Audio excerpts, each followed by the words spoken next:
Dios les bendiga, hermanos. Bienvenidos. Vamos a continuar con la serie que estamos llevando acerca de la iglesia. Ya hemos visto varias cosas acerca de este tema. Hoy vamos a ver acerca del culto público, acerca de la iglesia reunida para alabar a Dios. Y así se titula el sermón, este sermón que de hecho ya es el sermón número 9 de la serie. Y como les digo, se titula La Iglesia Reunida, Palabra, Oración y Sacramentos. Hermanos, les pido que me acompañen a la palabra del Señor en el libro de los Hechos, en el capítulo 2, versículo 42. Este va a ser el texto que vamos a estar meditando y en el que nos vamos a introducir a este tema acerca de la iglesia reunida. Hechos capítulo 2, versículo 42.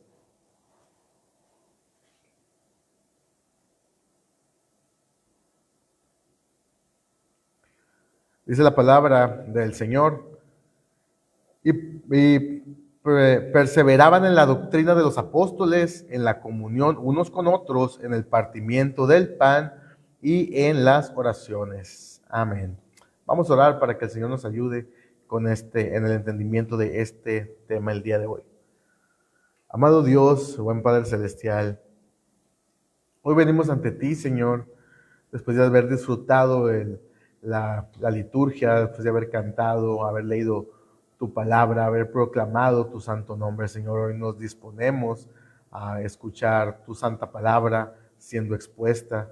Ayúdanos, Señor, a poder entender este tema, a que las distracciones de la semana no sean un impedimento para que nuestra mente y nuestro corazón hoy puedan encontrar refrigerio en tu palabra, Señor, sino que este día, el día de reposo, el día que tú has separado, Señor, podamos venir descansados y podamos venir también a descansar en tu palabra. Ayúdanos a entender cómo los medios de gracia que tú has dispuesto para nosotros, estos medios ordinarios en los cuales tú derramas tu bendición sobre tus hijos, cómo son de bendición para nosotros y cómo nosotros debemos de responder a ellos, Señor. Te pido que quites cualquier distracción de nuestra mente y nos ayudes a enfocarnos, Señor, en tu palabra. Te pido por mí que mis defectos, Señor, que mi torpeza tal vez no sea un impedimento para que tu palabra llegue íntegra al corazón de los hermanos, sino que sea tu Espíritu Santo hablando, Señor, al corazón de tu pueblo. Te lo pedimos en el nombre de tu amado Hijo Jesucristo, nuestro Señor. Amén. Hermanos, como saben, vivimos en una época en la que constantemente se nos dice que necesitamos algo nuevo. Siempre hasta aparece un eslogan de la mayoría de las iglesias que te dicen: aquí hay nuevos métodos para hacer crecer la iglesia, aquí hay nuevos métodos para atraer a los jóvenes, necesitas nuevas formas para que las cosas funcionen, haz esto, haz aquello, algo nuevo que a nadie se le ha ocurrido, nuevas formas de evangelizar, nuevas experiencias, nuevas herramientas, nuevos programas, nuevas maneras de hacer que la gente quiera venir a la iglesia. Vivimos como les digo, en esta época donde siempre se nos invita a eso, a algo nuevo, algo novedoso. Hermanos, y aunque no necesariamente es algo malo buscar estas estrategias, por así decirlo, o algunas herramientas que puedan ser útiles, o algunos métodos para ayudarnos, realmente, hermanos, hay una pregunta mucho más importante que nos debemos de hacer, que en lugar de si ocupamos nuevas cosas. Y esta es la pregunta: ¿qué es lo que realmente necesita la iglesia para permanecer fiel a Cristo? ¿Realmente necesita nuevos métodos? ¿Realmente necesita nuevas estrategias? ¿Qué necesita una iglesia para crecer espiritualmente? ¿Qué necesita una congregación para mantenerse firme cuando llegan las pruebas? Para perseverar cuando la fe se debilita, cuando llegan las dificultades, cuando la tentación aparece y cuando las emociones ya no son suficientes. ¿Qué se necesita? Bueno, hermanos, a diferencia de lo que he estado diciendo ahorita en la introducción, la respuesta realmente no la encontramos en la novedad. La respuesta no la encontramos en una estrategia moderna o en algo que alguien nunca ha dicho. Todo lo contrario, hermanos, la respuesta la encontramos en una iglesia de hace 2000 años. En Hechos capítulo 2, hermanos, encontramos a una comunidad de creyentes que acababa de nacer. Una comunidad de creyentes que habían escuchado el Evangelio, habían recibido el Espíritu Santo y habían sido incorporados al pueblo del Señor. Y cuando Lucas, hermanos, describe cómo vivía aquella iglesia en el pasado, no nos habla de grandes edificios, de programas espectaculares, ni de estrategias sofisticadas, y cabe recalcar que tampoco se menciona que se da prosquinesis a las imágenes. Pero hermanos, la iglesia antigua, hermanos, no usaba ese tipo de novedades. La respuesta la encontramos en cómo vivían, en cómo se movían. Y nos dice simplemente Hechos capítulo, el texto que acabamos de leer, dice, y perseveraban en la doctrina de los apóstoles, en la comunión unos con otros, en el partimiento del pan y en las oraciones. Así de simple. Unas breves frases: perseverar en la doctrina de los apóstoles, en la comunión unos con otros, en el partimiento del pan y en las oraciones. Hermanos, esto es extraordinario porque cuando Lucas quiere mostrarnos cómo perseveraba la iglesia, nos muestra una iglesia que escuchaba la palabra, que estaba atenta a la palabra del Señor, que la tenía como su principal fuente, una iglesia que oraba fervientemente, una iglesia que participaba de los sacramentos en la cena del Señor y que permanecía reunida en comunión. Una iglesia que era una comunidad, que era una familia, que estaban unidos. No, hermanos, no eran cosas extraordinarias, no eran cosas más allá, eran los medios, como hemos estado viendo, medios ordinarios, mediante los cuales Cristo alimentaba a su iglesia y la hacía crecer. Hermanos, y esto nos lleva al propósito de nuestro sermón esta mañana, que es de que la iglesia de Cristo no necesita inventar nuevos medios para ser sostenida por su Señor. Necesita perseverar fielmente en aquellos medios que Cristo mismo ha establecido, los medios ordinarios que Cristo ha establecido, y hoy vamos a ver uno de ellos, el culto público, la iglesia reunida para adorar al Señor. Hermanos, la palabra de Dios nos alimenta y nos gobierna. La oración expresa nuestra dependencia de Dios y nos lleva a buscar su voluntad. Los sacramentos nos presentan y confirman las promesas del Evangelio, y la reunión de los santos nos permite vivir todo esto juntos, en armonía, como el cuerpo de Cristo, como debe ser el cuerpo de nuestro Señor, todos unidos en un espíritu, en una mente y en un corazón. Por eso, hermanos, cuando nos reunimos cada domingo, no estamos simplemente cumpliendo una costumbre religiosa o porque tengo ganas de ver a mis hermanos, aunque es cierto, pero no lo hacemos por simple costumbre. Estamos, hermanos, acercándonos a los medios por los cuales nuestro Señor nos alimenta, nos fortalece, nos corrige, nos consuela y conserva pura a su iglesia. Estamos acercándonos a los medios por los cuales nuestro Señor, como digo, nos sustenta, nos mantiene en su camino, nos mantiene en su palabra.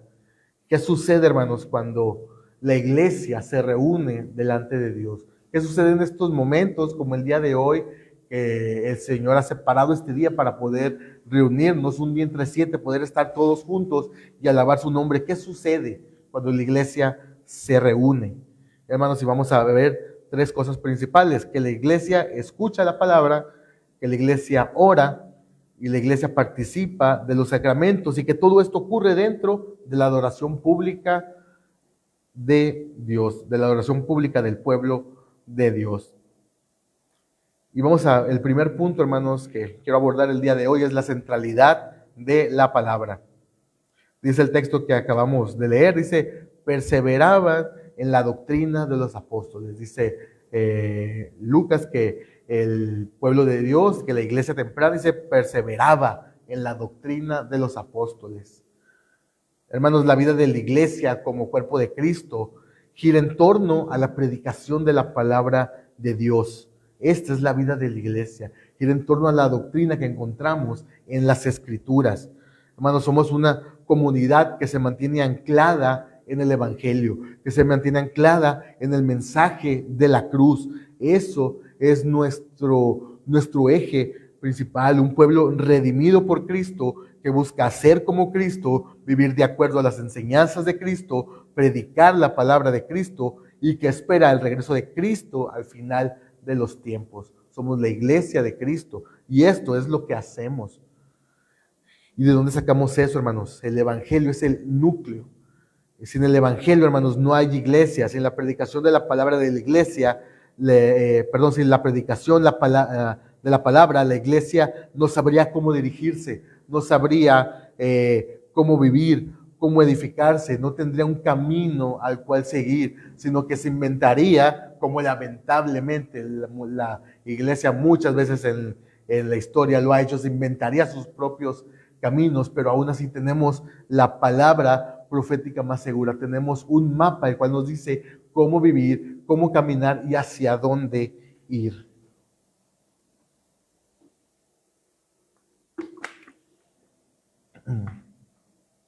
Hermanos, porque la Escritura es,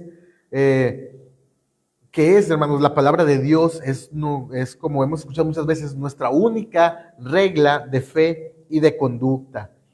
Hermanos, esto era lo que defendían los reformadores, por lo que pelearon, regresar a la Biblia, purificar mediante la predicación de la palabra de Dios todas aquellas cosas agregadas a la iglesia a lo largo de los siglos, todas estas cosas puestas sobre el lomo de los creyentes, tradiciones de hombres que terminaron desviando la mirada de Cristo hacia una institución poderosa que era la que era dueña, por así decirlo, de la gracia, pero se olvidaron de la palabra. Y esto era, como les digo, contra lo que los reformadores estaban luchando, purificar la iglesia mediante la predicación de la palabra del Señor, les digo, de todas estas errores que contaminaron a la iglesia de Cristo por haber relegado la palabra de Dios a un simple libro de consulta. Ahora lo que decían los demás ya tenía más peso que la misma palabra del Señor. Así que, ¿qué hizo la reforma? La reforma trajo de vuelta la predicación de la palabra del Señor como eje central del culto público. Hermanos, nosotros valoramos obviamente todas las partes de la liturgia, desde que venimos y confesamos nuestros pecados, que recibimos la absolución como declaración del perdón de Dios. Valoramos obviamente el canto de los salmos, el canto de los himnos, la lectura de la palabra, cómo nosotros respondemos a la palabra con algún himno, con una declaración de alabanza al Señor. Hermanos, pero el plato fuerte del banquete exquisito que es el culto público es la predicación de la palabra. En la predicación de la palabra tenemos este plato principal, la carne sustanciosa, donde la escritura es cuidadosamente desmenuzada, analizada y servida de tal manera que los corazones de las personas puedan ser nutridos con la palabra del Señor. Este es el propósito de la predicación. Este es el plato fuerte, hermanos.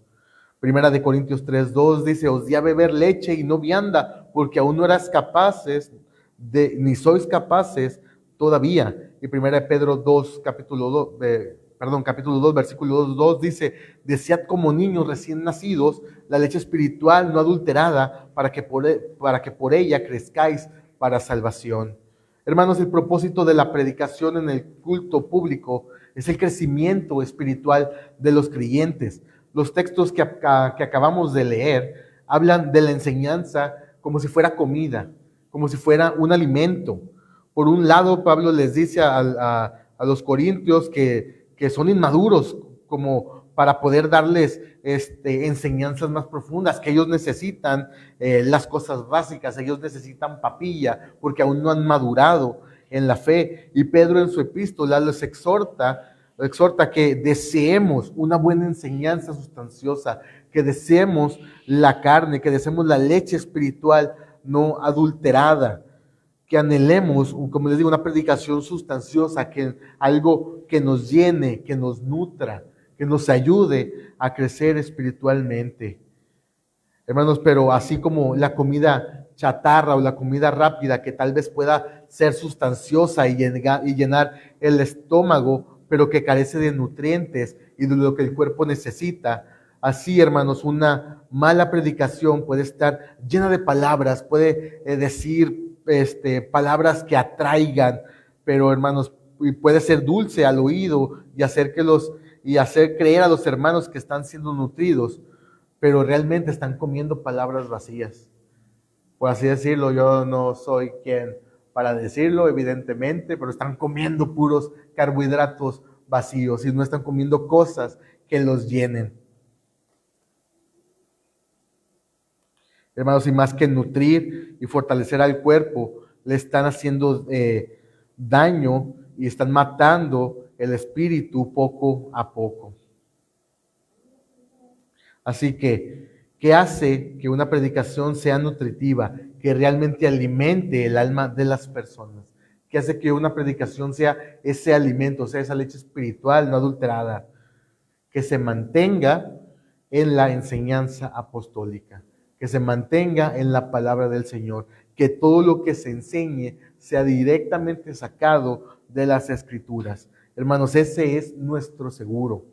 Y la enseñanza apostólica, hermanos, la encontramos preservada en la palabra del Señor, en el Nuevo Testamento, en los evangelios y epístolas que hombres de Dios, siendo inspirados por el Espíritu Santo, dejaron por escrito para que nosotros pudiésemos alimentarnos de ello.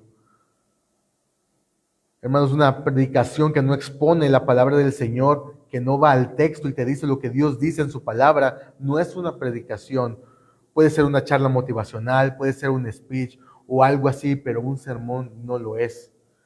Una predicación, hermanos, no es el testimonio personal del pastor de cómo él pasó de ser del punto A al punto B, o el testimonio de algún otro hermano, hermanos, no. Dios, o lo que Dios le dijo en un sueño a alguna persona, o lo que le pasó en la semana y quiere contarlo, no, hermanos. Una predicación es la exposición de un texto que es explicado y que tiene una aplicación para la vida del creyente y que busca que el creyente crezca en su formación espiritual.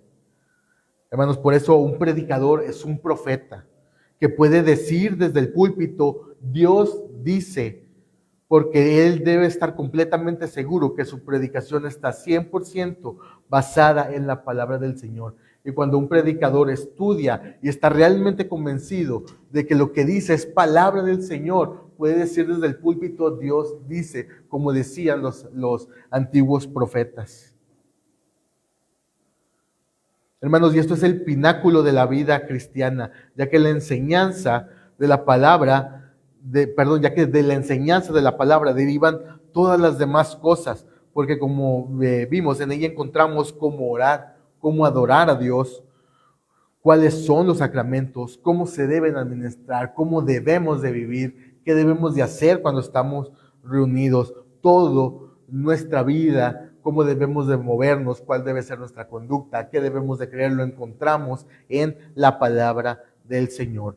Hechos 27 dice, el primer día de la semana, reunidos los discípulos para partir el pan, Pablo les enseñaba, habiendo de salir al día siguiente, y alargó el discurso hasta la medianoche.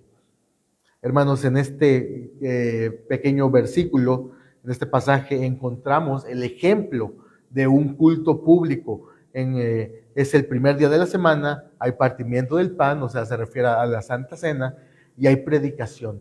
Y noten algo importante, cómo la predicación toma el lugar más importante del servicio.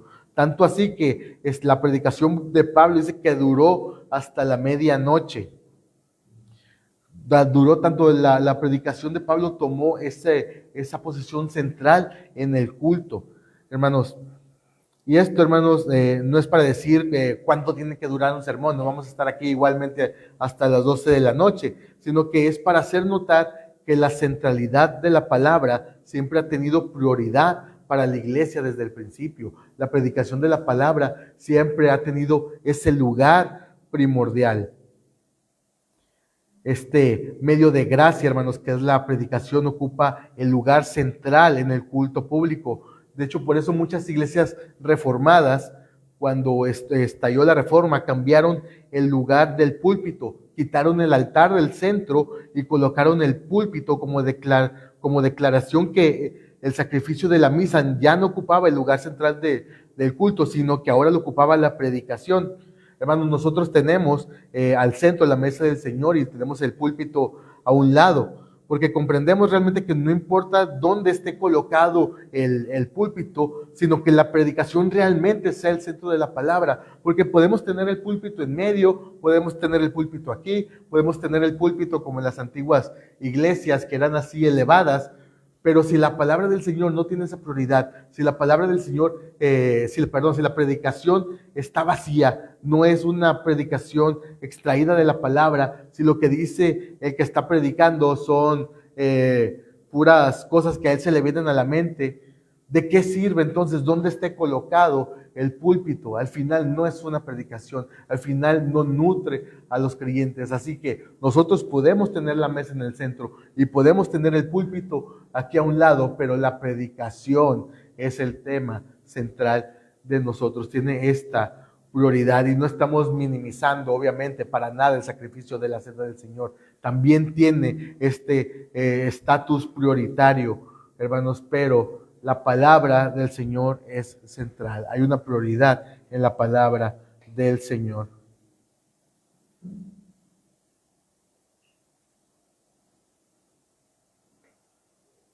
Hermanos, porque la referencia a la palabra de Dios no es una responsabilidad solo del que predica, sino también del que escucha. Esta reverencia puede venir de aquí, pero si no hay una respuesta también de reverencia, también puede estar truncado el mensaje.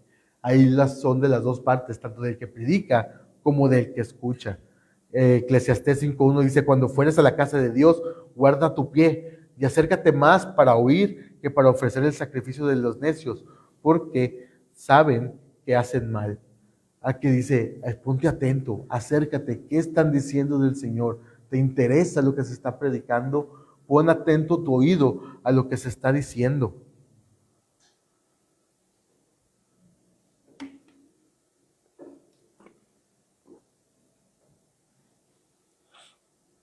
Por eso les digo, hermanos, que la responsabilidad también es de allá para acá, una respuesta de reverencia, de solemnidad. Por eso nuestro reverendo Benjamín, él hace hincapié de, hermanos, silencien sus teléfonos, que no haya una interrupción el cual por cualquier cosa se vayan a desconectar o distraer de lo que se está hablando en la iglesia. Porque, hermanos, no estamos hablando de un partido político, no estamos hablando de fútbol, no estamos hablando de un tema banal, estamos hablando de Dios. Estamos hablando de nuestro Señor. Estamos hablando de lo más importante, del tema más importante que podamos hablar. Así que la atención completa a la predicación y a todas, realmente a las partes del servicio es primordial y debe y merece nuestro esfuerzo más que nada, porque como les digo, estamos hablando de Dios. ¿Qué otro tema puede ser más importante que la palabra del Señor? Nehemías 8, versículos 5 al 6 dice, abrió pues Esdras el libro a ojos de todo el pueblo, porque estaba más alto que todo el pueblo, y cuando lo abrió, todo el pueblo estuvo atento.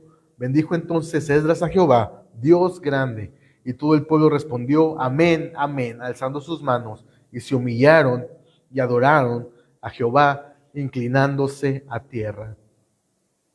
Este texto lo vimos el miércoles, hablando de cómo estamos hablando acerca del artículo, si no me recuerdo, era el artículo 24, que hablaba acerca de poner de hablar el idioma en el lenguaje común del pueblo y de cómo debemos como predicadores o como expositores hablar de una manera que el pueblo pueda entenderlo.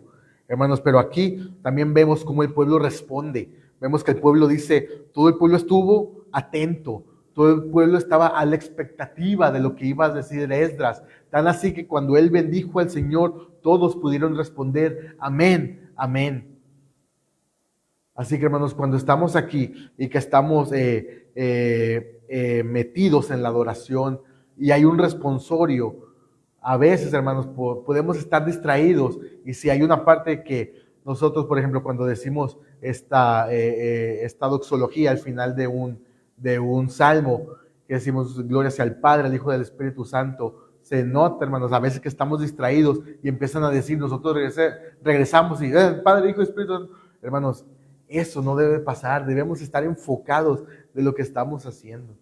Porque también, fíjense, un miedo o una preocupación personal cuando llegamos a la tradición anglicana era la cuestión de las colectas, de las oraciones escritas. Porque uno cuando viene de estas tradiciones más evangélicas, tiene miedo a caer en las repeticiones vanas. Hermanos, y estábamos hablando con una familia, con los Valles, que estamos discipulándolos el viernes, y ellos decían lo mismo, decían, nosotros teníamos miedo de eso, pero si pensamos, realmente aún las oraciones espontáneas podemos hacerlas como vanas repeticiones. Cuando no nos estamos concentrando en lo que estamos diciendo, cuando simplemente estamos repitiendo palabras que no sabemos y pensamos que esa es una oración espontánea, cuando no lo es, cuando estamos siendo completamente banales a la hora de orar, hermanos. Pero cuando llegamos aquí, cuando tenemos, aún que tengamos estas oraciones escritas, si nosotros ponemos atención, si nosotros las repetimos y las atesoramos en nuestro corazón, aunque puedan ser las mismas oraciones de todos los días o de todos los domingos, si las decimos, hermanos, no van a ser vanas repeticiones, si realmente las estamos meditando, porque sí podemos caer en eso, así como lo podemos caer con oraciones espontáneas. Aquí el punto es estar concentrados, darle a Dios esa atención que Él se merece, que nadie más se merece. Y a veces esa atención se la llevan los reels de Facebook, se la llevan scrolleando cuando estamos en el celular, cuando realmente el que se merece esa atención y ese enfoque es el Señor. Y más aún cuando se está exponiendo la palabra del Señor, ya sea en la lectura de la palabra o en la predicación. El segundo punto, hermanos, que quiero tocar es la oración común, la oración comunitaria. Hermanos, que este es otro medio de gracia por el cual Dios bendice a su iglesia, es sin dudarlo la oración. Efesios 6:18 dice, orando en todo tiempo, con toda oración y súplica en el Espíritu, y velando en ello con toda perseverancia y súplica por todos los santos. En el texto, hermanos, de aquí de Efesios 6:18, encontramos varias características interesantes acerca de la oración. La primera es que la oración debe hacerse en todo momento. No solo habla de todo momento como frecuencia, de que no debes orar tantas veces al día o debes estar siempre orando, sino que debes de orar en cualquier tipo de contexto, dentro de cualquier situación en la que estás. La situación que sea, cuando sean tiempos de felicidad o sean tiempos de tristeza, cuando se esté pasando por una aflicción, cuando la iglesia está siendo perseguida, cuando hay guerra, cuando hay hambruna, cuando hay escasez, cuando hay mortandad, cuando hay peste o cuando hay felicidad. Hermanos, la iglesia siempre debe estar orando en todo tiempo, no importa la situación en la que esté. Hermanos, también encontramos en el texto que esta oración debe ser suplicando en el Espíritu. Hermanos, nuestros deseos, nuestros ruegos, nuestras motivaciones deben estar alineadas a la voluntad de Dios. Santiago 4:3 dice, pedís y no recibís porque pedís mal para gastar en vuestros deleites. Hermanos, el ser humano se queja cuando no recibe lo que pide. Cuando le pide a Dios algo y no lo recibe, se queja, no, el Señor ya no me ama, o no, Dios no existe porque no respondió, porque no me gané la lotería, o cosas así. O sea, el ser humano es un experto en quejarse, en reprochar cuando no se le da lo que pide. Pero ¿por qué no se le da lo que pide? Porque lo pide para sus deleites, como dice el texto, para sus deseos egoístas, porque no toman en cuenta la voluntad de Dios, no les interesa lo que Dios quiere y lo que demanda. Ellos, hermanos, quieren satisfacer esos deseos egoístas. Los humanos quieren para sí nada más y no van a la Biblia para saber qué quiere el Señor que pida. Pedís y no recibís porque pedís mal para gastar en vuestros deleites. Hermanos, nuestra oración, lo que rogamos al Señor, lo que le debemos de pedir, nuestras motivaciones deben estar de acuerdo a la palabra del Señor. Debemos estar en sintonía de la voluntad del Señor, querer lo que Él quiere, desear lo que Él desea. Hermanos, hay una película que yo creo que todos la conocen, que retrata muy bien esto, el egoísmo y la vanidad al pedir al Señor. Y curiosamente es una película de comedia y probablemente la han visto, que se llama Todopoderoso, una película protagonizada por Jim Carrey.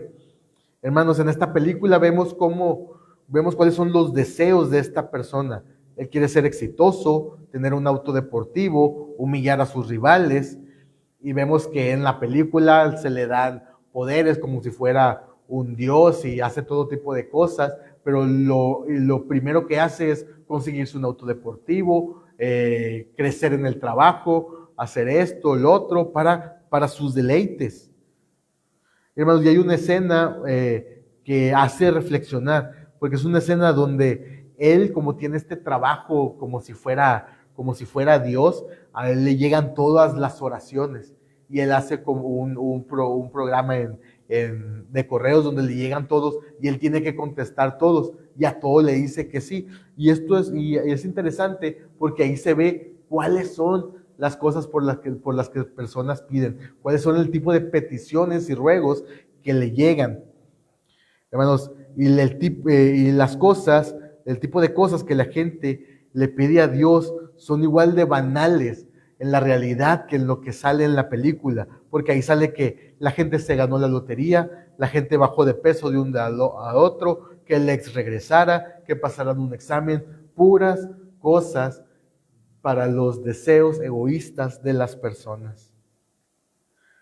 Hermanos, y aunque muchas de las cosas que el hombre le pide a Dios, muchas no son malas en sí mismas, sí muestran un deseo egoísta en el corazón humano. Y no por querer mejorar, sino por no querer pedir lo que Dios quiere que pidamos. No saber cuál es la voluntad del Señor. Hermanos, por eso el cristiano debe estar alineado a los deseos de Dios. Nuestros deseos, nuestras súplicas, nuestros anhelos deben estar en sintonía con la voluntad del Señor. Debemos de preguntarnos, Señor, ¿qué quieres que pida? ¿Realmente esto que lo traigo en la mente viene de parte tuya? ¿Qué dice tu palabra? ¿Es lícito pedir por esto o no? ¿O hay cosas con mayor prioridad? Hermanos, y para conocer la voluntad del Señor, debemos conocerlo, debemos pasar tiempo con Él. Así como sabemos que le gusta a nuestra esposa, es porque pasamos tiempo con ella y conocemos sus gustos, así vamos a poder conocer la voluntad del Señor, qué quiere el Señor, qué le gusta, qué desea, qué está en el sentido de cuál es su voluntad. Para poder saber eso hay que pasar tiempo con el Señor en oración, en la lectura de su palabra, conocer su carácter, lo que le agrada, lo que no. Hermanos, y eso solo se logra leyendo su revelación especial que es la Biblia. Y aquí es donde este punto se conecta con el punto pasado, conocer la palabra del Señor. Para eso es que leemos la palabra de Dios, para conocerlo a Él. Y aquí te lanzo, hermano, una pregunta para reflexionar si tus peticiones están en sintonía con la palabra del Señor. Si tú conoces la voluntad del Señor y pides de acuerdo a lo que Él ha revelado en su santa palabra. Hermanos, Dios conoce nuestras flaquezas, nuestras debilidades. Estamos en un camino de santificación y nos falta mucho, realmente mucho, mucho por aprender. Y el Señor, hermanos, nos tiene tanta paciencia, es tan paciente con nosotros, nos tiene tanta misericordia, que aún en esto, en pedir, Él nos ayuda, porque sabe que pedimos mal. Romanos 8, 26 al 27. Les pido que vayamos a ese pasaje para poder leerlo. Romanos 8, 26 al 27. Dice: y de igual manera el Espíritu nos ayuda en nuestra debilidad, pues qué hemos de pedir como conviene no lo sabemos, pero el Espíritu mismo intercede por nosotros con gemidos indecibles. Mas el que escudriña los corazones sabe cuál es la intención del Espíritu, porque conforme a la voluntad de Dios intercede por los santos. Aquí está la bondad y la misericordia de Dios para con sus hijos, hermanos, que aún pudiendo ir a su palabra y estudiar lo más posible y conocer la voluntad del Señor mediante el estudio y la oración, aún así vamos a pedir cosas que no convienen, aún así somos imperfectos, aún así no vamos a ser completamente eficaces o sinceros en lo que vamos a pedir, pero hermanos, el Señor nos ayuda en eso. El Señor tiene misericordia y es bueno con nosotros, hermanos. El Espíritu Santo sabe realmente lo que necesitamos. Nosotros lo podemos saber a medias. Nosotros podríamos hasta suponer lo que necesitamos, pero el que realmente sabe lo que necesitamos, sabe lo que nos conviene y lo que no nos conviene, es el Señor. El Espíritu Santo sabe lo que necesitamos, lo que nos conviene. Y nos tiene tanto amor que pide al Padre por nosotros. Pues no sabemos lo que nos conviene, hermanos. A veces pedimos por cosas que nos van a traer más males que bienes, por cosas que nos van a hacer sufrir, hermanos. Pero el Señor sabe muy bien lo que realmente necesita nuestra alma, nuestro espíritu y nuestro cuerpo. Y Él mismo se encarga de ello. Además, hermanos, tenemos a nuestro Señor Jesús, quien siempre está intercediendo por nosotros ante el Padre. En esto no estamos solos. Sí se pide que nos esforcemos, que busquemos la voluntad del Señor, pero también que confiemos que al final es nuestro mismo Señor el que tiene piedad de nosotros y que sabe lo que necesitamos. No me acuerdo quién fue, de quién es la frase que dice, lo único peor de que no recibir lo que pedimos es recibir lo que pedimos, porque no sabemos pedir. Pedimos para nuestros deleites y muy probablemente eso nos vaya a traer males. Ya vimos, hermanos, que hay que orar en todo tiempo, independientemente cómo esté la situación. Puede estar una tormenta completamente desfavorecida para nosotros y podemos pedir. Podemos también orar cuando las cosas van muy bien, cuando estamos felices, cuando vemos que no está pasando nada malo, aunque sabemos que cuando todo está demasiado en calma es porque viene un golpe, hermanos, pero de hecho por eso debemos de pedir, como dicen, todo está demasiado tranquilo, ¿verdad? Algo no está bien, por así decirlo. Pero hermanos, porque el cristiano siempre tiene ataques, o sea, el cristiano tiene el enemigo siempre va a estar al acecho, buscando a quien devorar. Así que una vida cristiana demasiado tranquila es porque no estamos haciendo algo bien, es porque no estamos, dice mi hermano, estás incomodando al enemigo. O sea, aquí, hermanos, el punto es orar en todo tiempo, es ser fervientes en la oración. Yo recuerdo que anteriormente las iglesias había esta reunión de oración, o sea, yo me refiero a iglesias de corte carismático, donde siempre las que oraban más, curiosamente, eran las ancianas, eran las viejitas, porque las señoras ya mayores ellas ya vivieron tanto que nos llevan tanta ventaja de que no, mijo, te va a pasar esto y lo otro, vas a vivir cosas que yo ya viví, así que voy a estar orando por ti. Las señoras grandes siempre cristianas, yo les pregunto si son personas de mucha oración, al menos en mis tiempos cuando pertenecía a la iglesia pentecostal, pero eran personas de mucha oración porque sabían que aunque las cosas estuvieran tranquilas, no había que dejar de orar. Ellos sabían que las cosas podían dar un giro de un día para el otro. Hermanos, sí, yo creo que ese ejemplo lo debemos de tomar, estar orando fervientemente y también saber qué pedimos y confiar en el Señor que al final Él va a pedir realmente por lo que nos conviene. Y otra cosa, hermanos, acerca de la oración es de que, como les digo, debemos perseverar. A veces no es fácil, hay momentos en los que realmente no queremos orar o pensamos de que la oración se trata de que tengo ganas y realmente no es así, o de cómo nos sentimos. Pero realmente, hermanos, la oración es una necesidad, es un medio de gracia que Dios dispuso para nosotros y debemos perseverar en ello. Dios nos otorgó eso, una comunicación directa con el Padre en oración por medio de Cristo. Así que aprovechémosla. Hermanos, ¿quién tiene en el mundo esta ventaja que tenemos nosotros de poder arrodillarnos y decir al Señor, Señor, me está pasando esto? Estamos hablando con el Dios que creó todo, con el Dios supremo que ha creado todas las cosas. Nosotros, seres tan bajos, tenemos ese don que Dios nos dio para poder ir a Él y orar. Hermanos, aprovechémoslo. Bueno, si tú tuvieras en el contacto de teléfono, a una persona que pudiera resolver todo, todos los días le estarías mandando un mensaje, oye, necesito esto, porque sabes que él te puede resolver las cosas, porque tienes un contacto importantísimo en tu teléfono y lo valoras.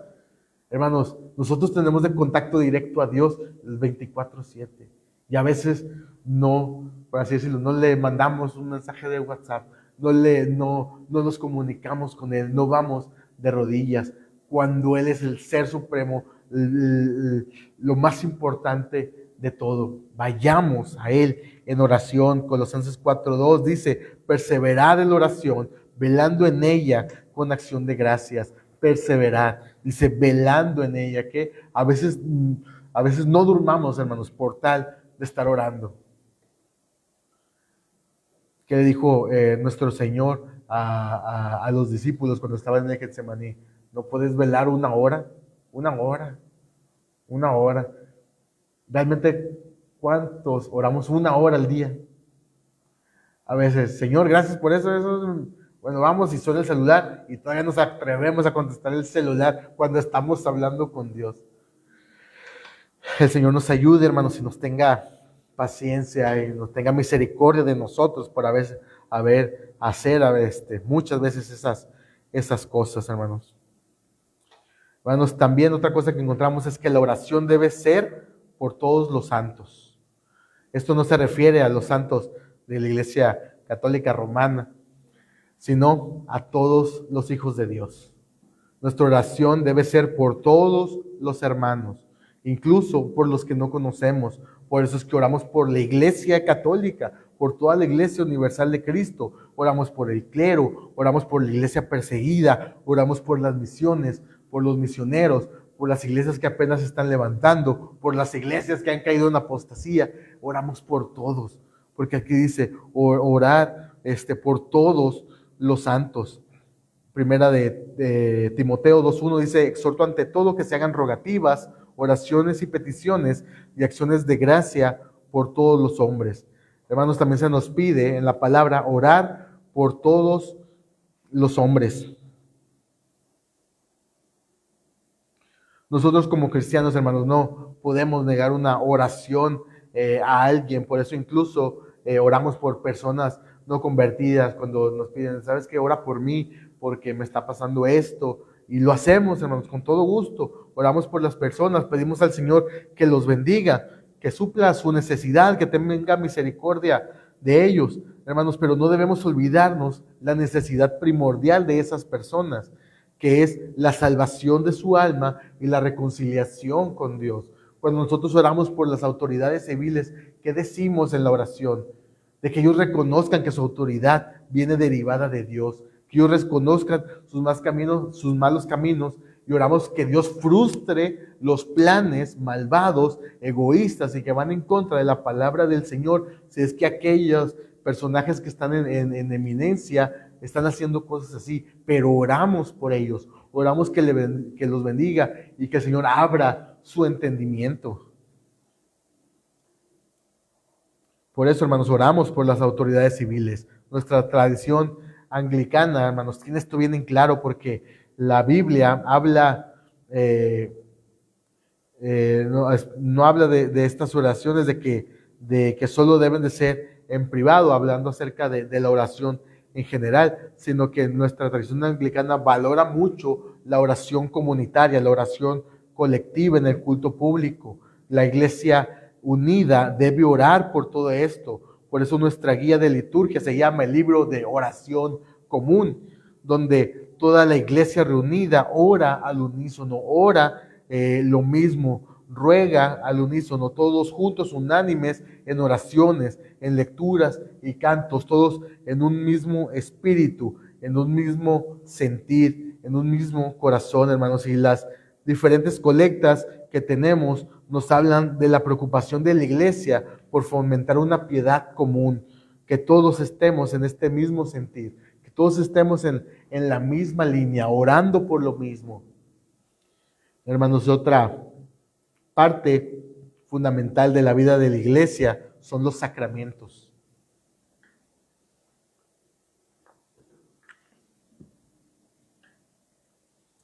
Nuestro Señor Jesús, como bien sabemos, instituyó dos sacramentos, el bautismo y la cena del Señor, la Santa Cena.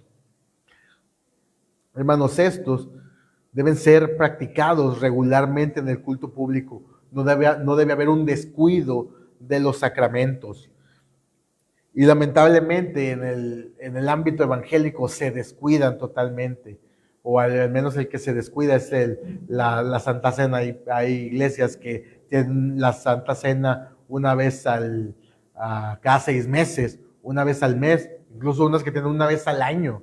Hermanos, eso es un descuido y una poca valoración del sacramento de la Santa Cena. Es decir, que no debe haber un descuido en esta área, porque hermanos, son medios de gracia, como es la oración, medios de gracia por los cuales el Señor alimenta a su iglesia. Es como tener descuido en los sacramentos, es como descuidar los nutrientes, es como, por así decirlo, hacer un lado las verduras por comer chetos.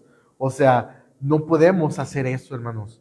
Mateo 26 al 28 dice: y mientras comían, tomó Jesús el pan y bendijo y lo partió y dio a sus discípulos y dijo: tomad, comed, esto es mi cuerpo. Y tomando la copa y habiendo dado gracias, les dio diciendo: bebed de ella todos, porque esto es mi sangre del nuevo pacto, que por muchos es derramada para remisión de los pecados. Hermanos, este medio de gracia se sella y señala en nuestros corazones el pacto de gracia.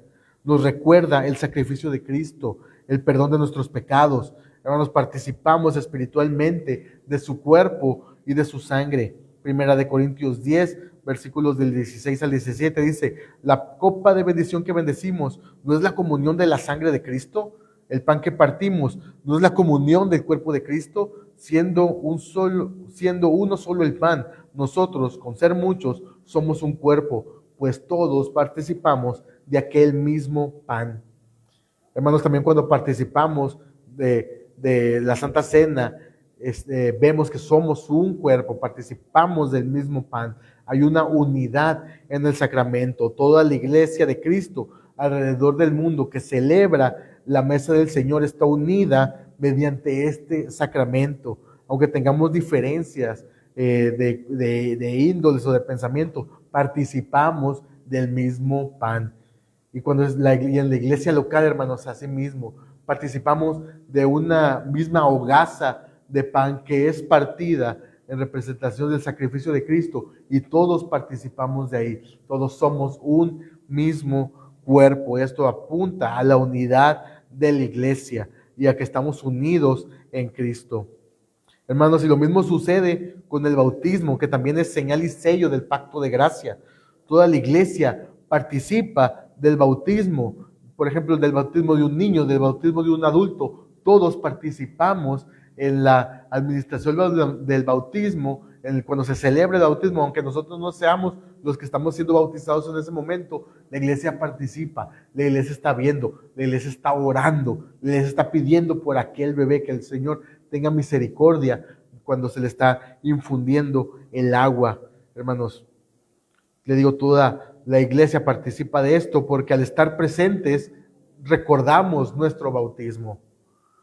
Al ver cómo un bebé es bautizado y se le derrama el elemento del agua con la fórmula trinitaria, nos recuerda que estamos unidos en la misma doctrina, que estamos de acuerdo con la doctrina de los apóstoles, que somos injertados al cuerpo de Cristo, que hemos sido adoptados y ahora somos hijos suyos, ahora pertenecemos a la familia de la fe y como partícipes de los pactos, las promesas son hechas a nosotros también, al igual que al bebé que recibe el sacramento del bautismo.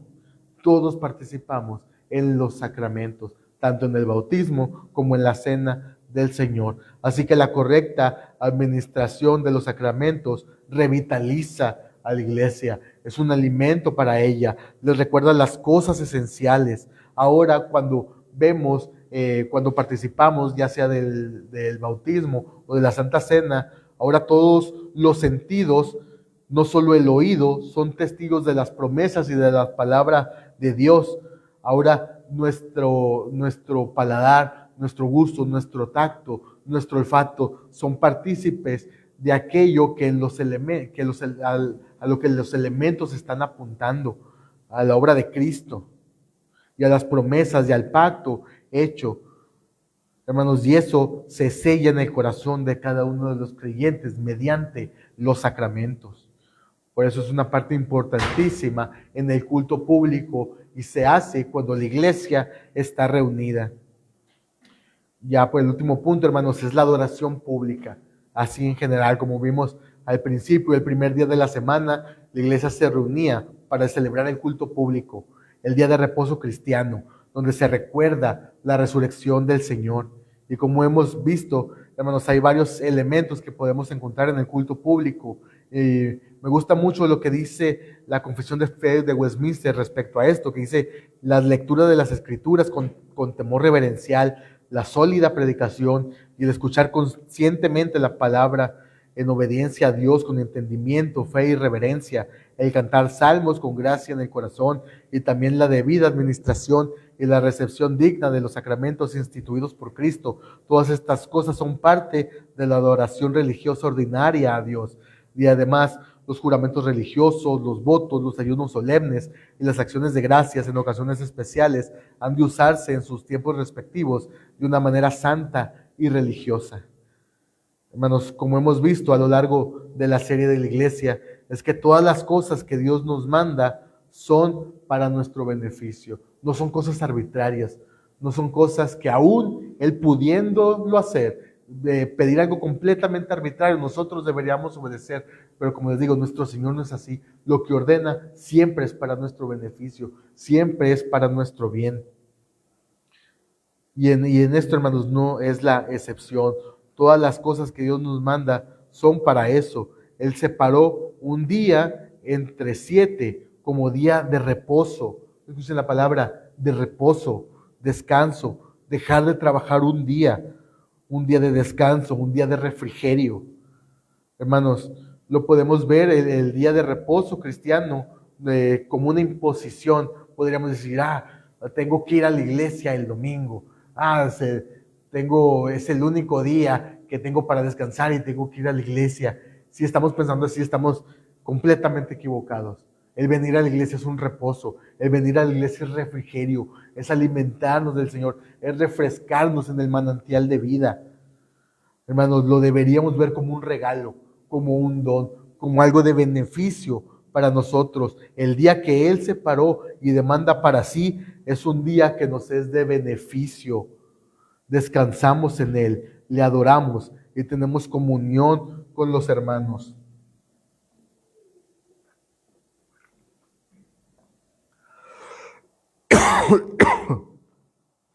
que le dijo Jesús a los fariseos, el, el hombre no está hecho para el día de reposo, el día de reposo está hecho para el hombre, es de beneficio para él, es un día de refrigerio, de descanso en el Señor, de dejarte caer en el Señor, de venir a la iglesia a escuchar su palabra y decir, Señor, dependo de ti.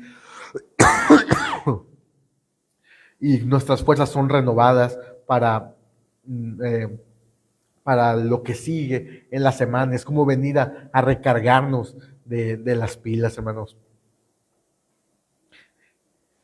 Hebreos 10, 24 al 25 dice, y considerémonos unos a otros para estimularnos al amor y a las buenas obras, no dejando de congregarnos como algunos tienen por costumbre, sino exhortándoos y tanto más cuando veis que aquel día se acerca. Aquí se le pide a los hermanos, dice, estimularnos al amor y a las buenas obras.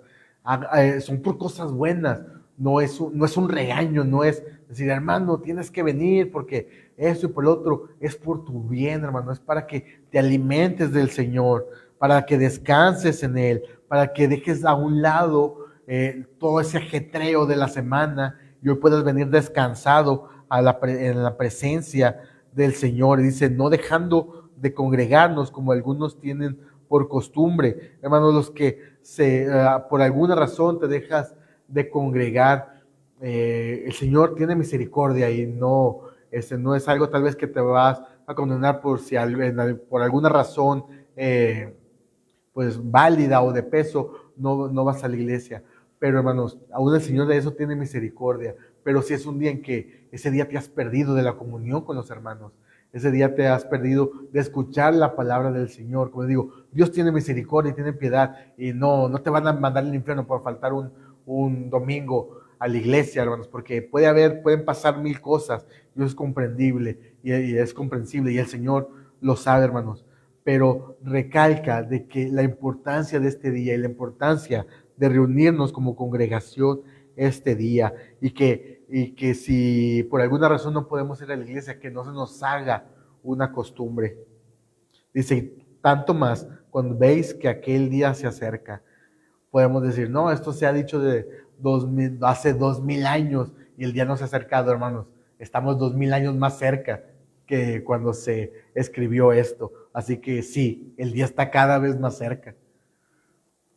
Hermanos, así que el mandato de congregarnos tiene como fin nuestra propia bendición, es para nuestro beneficio. Y ya, hermanos, para terminar, Hebreos es la perseverancia mediante en los medios ordinarios, perseverar en ellos. Hebreos 10, 24 al 25, bueno, es el que ya leímos, que perseveremos, hermanos, en esto, que no se nos como muchas veces pasa de que escuchamos nos entra por un oído y nos sale por el otro, sino que valoremos que el Señor nos ha reunido como iglesia, de que nos ha reunido para un fin, para un propósito, de que estemos atentos a la predicación de la palabra, que valoremos los sacramentos, que la oración comunitaria tenga este peso en nuestra vida y que confiemos que el Señor al final va a pedir interceder por nosotros, por lo que realmente necesitamos. Hermanos, que valoremos la adoración pública. El Señor ha estipulado, ha puesto estos medios de gracia, estos medios ordinarios, para que nosotros hagamos uso de ellos. Así que hagámoslo. Aprovechemos lo que el Señor nos ha dado para su gloria y para nuestro beneficio. Amén. Gracias, hermanos, por su atención. Vamos a orar y que el Señor nos ayude para el resto de la semana, que podamos estar meditando en estos pasajes. Amado Dios, buen Padre Celestial, te damos gracias porque en tu misericordia, en tu benevolencia, Señor, en tu bondad, encontramos que tú siempre has tenido misericordia de nosotros, que tú nos has proporcionado estos medios ordinarios, aunque no por ello medios simples o sin importancia, sino todo lo contrario, medios que tú has puesto a nuestra disposición para poder seguir creciendo, Señor, para que no nos falte nutrientes, no nos falte alimento espiritual, sino que podamos encontrar refrigerio en ti, refrigerio en el día que tú has separado, Señor. Ayúdanos, Señor, a valorar, a tener en alta estima la adoración en el culto público, la reunión del pueblo cristiano para adorar tu nombre, la exposición de la palabra, la lectura de la palabra, el canto de himnos, las oraciones, Señor. Que todo esto lo podamos disfrutar, que en todo esto podamos encontrar este sello divino, Señor, que tú has puesto, y que podamos valorar que todo esto es para nuestro beneficio. No es algo arbitrario, no es algo que tú lo hayas puesto por egoísmo, no, Señor. Es algo que es para tu gloria, pero que es, Señor, para el beneficio de tu pueblo y en algo en lo que nos podamos gozar. Te damos gracias, Señor, y te pedimos que nos ayudes a tener esto en mente en la semana, y que cuando vengamos a reunirnos, Señor, vengamos con este espíritu, con este entusiasmo de reunirnos con los santos para adorar y exaltar tu santo nombre, Señor. Ponemos, Señor, en tus manos lo que resta de la liturgia, y que todo, Señor, sea para tu gloria. En el nombre de tu amado Hijo Jesucristo, nuestro Señor, te lo pedimos. Amén.